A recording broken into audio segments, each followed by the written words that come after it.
Good morning प्यारे बच्चों। Class 10th का आज हम आपको पहला पोएम पढ़ाने चल रहे हैं। पहला पाठ समाप्त हो गया, आप जानते ही हो। तो देखिए, पहला पोएम है डस्ट। आप सुनो। डस्ट माने होता है बेटा कण या धूल, सुनो माने होता है बर्फ़, बर्फ़ के कण, जिसके लेखक है देखिए रॉबर्ट फ्रॉस्ट। हम आपको देखिए दोनों स्टैंजा पढ़ाने चल रहे हैं। पहले इंग्लिश देखिए। The way a crow shook down on me the dust of snow from a hemlock tree has given my heart a change of mood and saved some part of a day I had rued।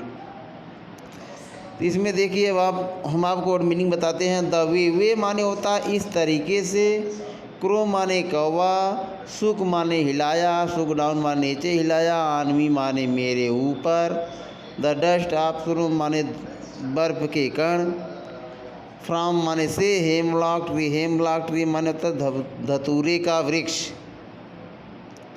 अब इसकी हिंदी देखिए। The way A crow सुक down on me the dust of snow from hemlock tree. तो कभी एक धतूरे के वृक्ष के नीचे खड़ा हुआ है, धतूरे पे बैठा हुआ एक कौवा ने वृक्ष को इस तरह हिलाया कि बर्फ़ के कण कभी के ऊपर गिर गया। वही कहते हैं द वे माने इस तरह से, क्रो माने कौवा, सुक डाउन ऑन मी हिलाया, डस्ट ऑफ स्नो मतलब बर्फ़ के कण, फ्रॉम हेमलॉक ट्री माने हेमलॉक के वृक्ष थे। तो कौवे ने, वृक्ष पर बैठे हुए कौवे ने, हेमलॉक ट्री मतलब धतूरे के वृक्ष पर बैठे हुए कौवे ने वृक्ष को इस तरह हिलाया कि बर्फ़ के कण कभी के ऊपर गिर गए। इसी प्रकार से दूसरा है has given my heart a change of mood and saved some part of a day I had rude.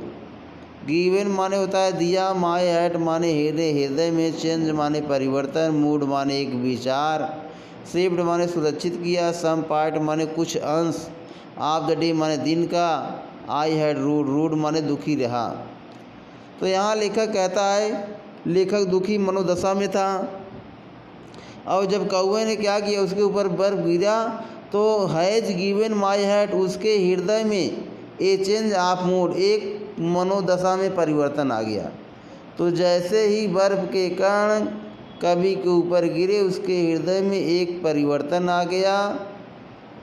And saved some part of a day I had rued. तो लेखक कहता है जब उसके ऊपर गिरा तो उसके अंदर थोड़ा सा एक परिवर्तन आ गया, saved some part of the day.